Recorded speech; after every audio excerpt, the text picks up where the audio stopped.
Well, it's a new year, and with that usually comes some change. And one big change that happened a few weeks ago for me was that I sold 2 apps that I created. If you've ever heard me mention SpitFire CRM and Find Leads Fast, these are 2 apps I created years ago with the hope of saving myself time and also creating something to help other voice actors. So why, after years of hard work, did I decide to sell them? Stick with me. It's a little off topic from the normal podcast, but I felt it's important to share my experience and explain why. So it's all coming up on this episode.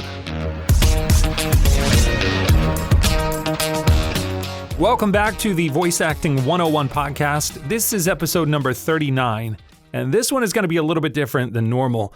In this episode of the podcast, I want to talk about my experience and the process of creating the apps, improving them over time, and then eventually selling them. So I'm not going to be answering a specific voiceover question today, but instead I just wanted to share my creative journey with you and kind of the realization that I came to of what I needed to do for myself and for my voiceover business.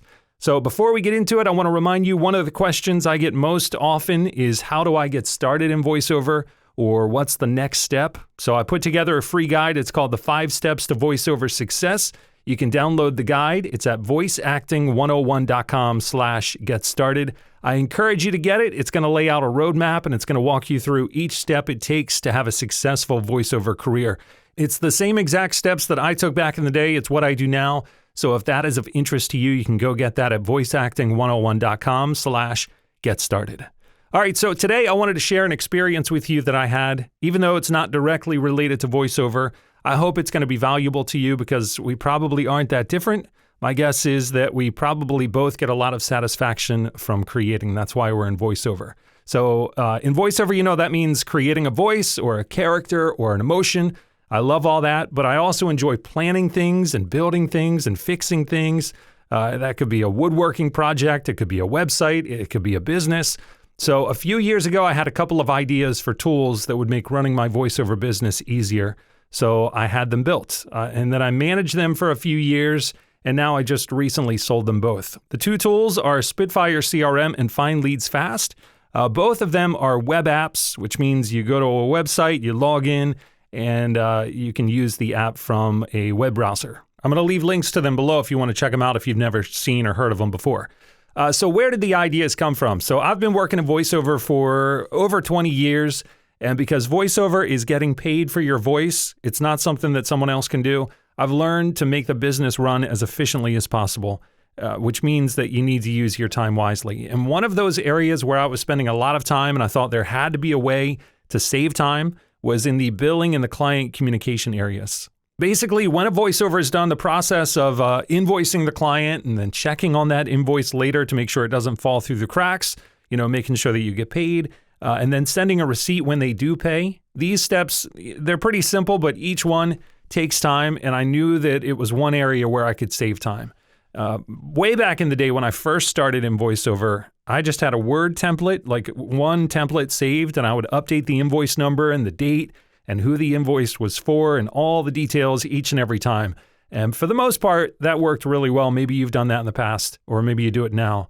Like I said, it worked really well, but if I missed a detail, that would be a little embarrassing when I would send it to the client that had another client's name on it, for example.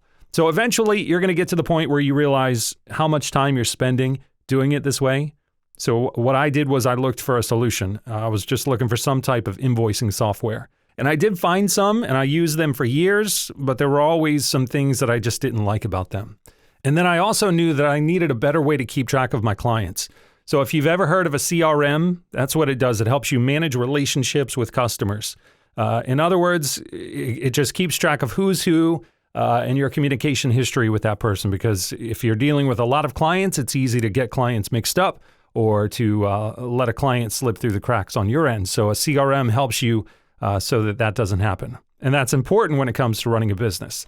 So again, I found a few options for CRMs, but they were way more complicated than what I needed. And I tried to make it work with what was out there. But one problem I kept having was that when I would do work for someone, I had to add the client details to the invoicing app in order to send them an invoice. And then I had to add those same details to the other app, the CRM, to keep track of the client details there. So I was just bouncing back and forth between the apps, And that really was taking up a lot of time for me. And I wanted to save time. And that seems to be a theme with me. I've kind of always looked for ways to save time. And that's when I had the idea that there should be a simple app that was a CRM that kept track of all the client info, and it also sent invoices. So it was like all in one. And then if it could handle like the bookkeeping stuff and automated late payment reminders, and if it sent receipts automatically, that would save me even more time. And all these aspects are important to our business. But like I've said before, the most important thing you and I should be doing is recording voiceover. It's the one thing we can't automate and we can't outsource it. That's something that we have to do. So I looked for something that did all this so that I could save that time, but I just couldn't find it out there. And I had experience hiring assistants and web developers for projects in the past, and I've enjoyed the process of like having an idea and conveying that idea to someone else. So that's what I did. I hired an app development team. I went through Upwork to do the hiring, and I got them to build out the idea, and that became SpitFire CRM. So it took a few months and thousands of dollars, but the first version of SpitFire went live back in 2017. And it was built out in a way that others could use it, but I remember thinking that, even if I'm the only person who ever uses this, it's still going to be worth the time that it saves me. Thankfully, word spread, other users joined, and it wasn't just me using it. And going into it, I didn't realize just how valuable all the user feedback would be. So as the app was used, users would use it, they would send in suggestions and improvements, and all that feedback helped shape the app into something much more useful than I ever would have thought of on my own. So that user experience was super valuable for the app and for me. And then over the years, with that feedback that kept coming in, it got better and better. Last year, we did a complete redesign. We put some buttons in better spots and tried to make it look nicer on mobile devices. So that's kind of the background on how SpitFire came to be. And for Find Leads Fast, the other app, I won't take time to go into exactly what it does. But again, it was based on saving time when you're looking for businesses that need your service. I noticed it was a slow process, a lot of wasted time in the process. And so I just wanted a tool that would make it faster. So that's how the two apps came to be. Then if you fast forward to a few months ago, everything was good. Everything was running smoothly. The user base was growing. Suggestions continued coming in that were making the app better and better.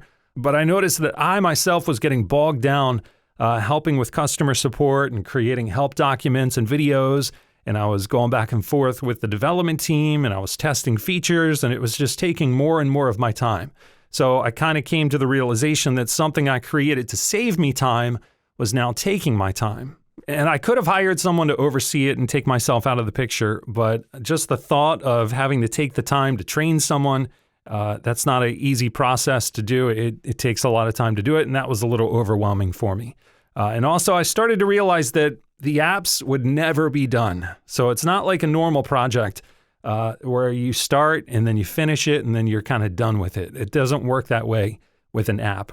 An app takes maintenance and ongoing testing and changes, and you're dealing with third-party software. And when they make a change, that affects how it works with your app. It can always be better. There's always something to improve. And so I realized that I would never get that feeling of being done. Now, don't get me wrong, I loved what it had become, and I loved talking with and helping the users and, getting on calls and just meeting people. I really enjoyed that. But I was having less and less time, and I was just feeling like I was being pulled in too many directions. Plus, like I said, knowing that there was no end in sight, it would only get worse with time-wise. It's only going to continue to take up time. So I wasn't as excited about it as I once was when I started. So after giving it a lot of thought, I decided that there was probably someone else who would be better suited to take over. So I decided to see if someone would want to buy me out. So I found a site called acquire.com. It's where you can buy and sell startup companies. So I put the apps on the site.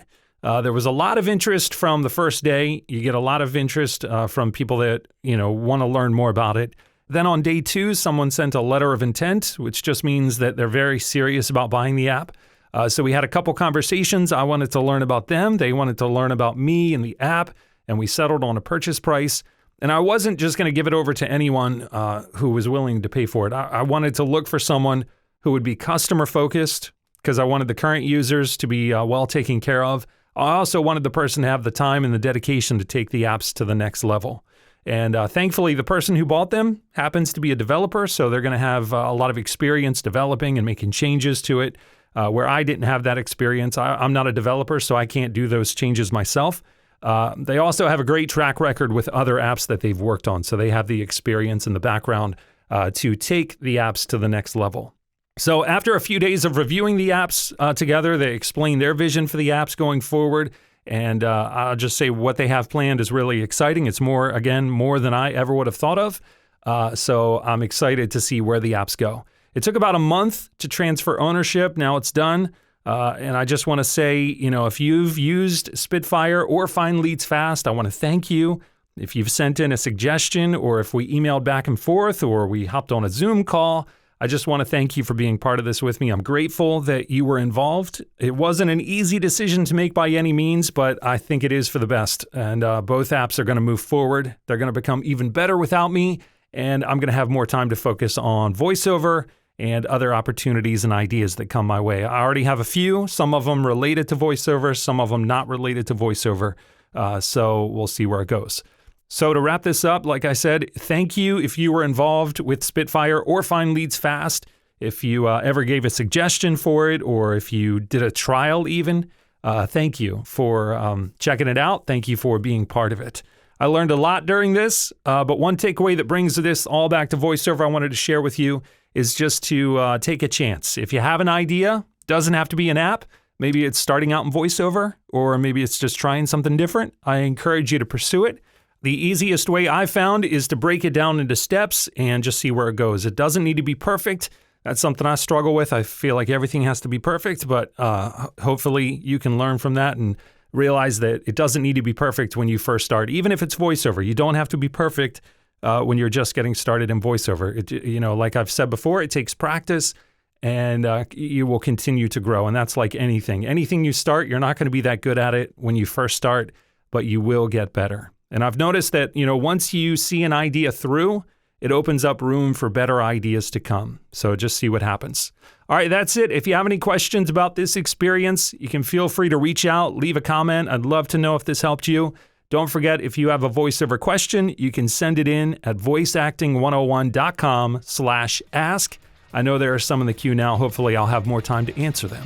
All right, that's it for this episode. I'll talk with you next time. Have a great week. Hey, thanks for checking out this episode of the podcast. If you want to see another video, there's one waiting for you right here, or you can subscribe to the YouTube channel down in the corner. Or if you want to learn the 5 steps to becoming a voice actor, check out this free guide. It's available to download from voiceacting101.com/get started. All right, that's it. I'll talk to you next time. See ya.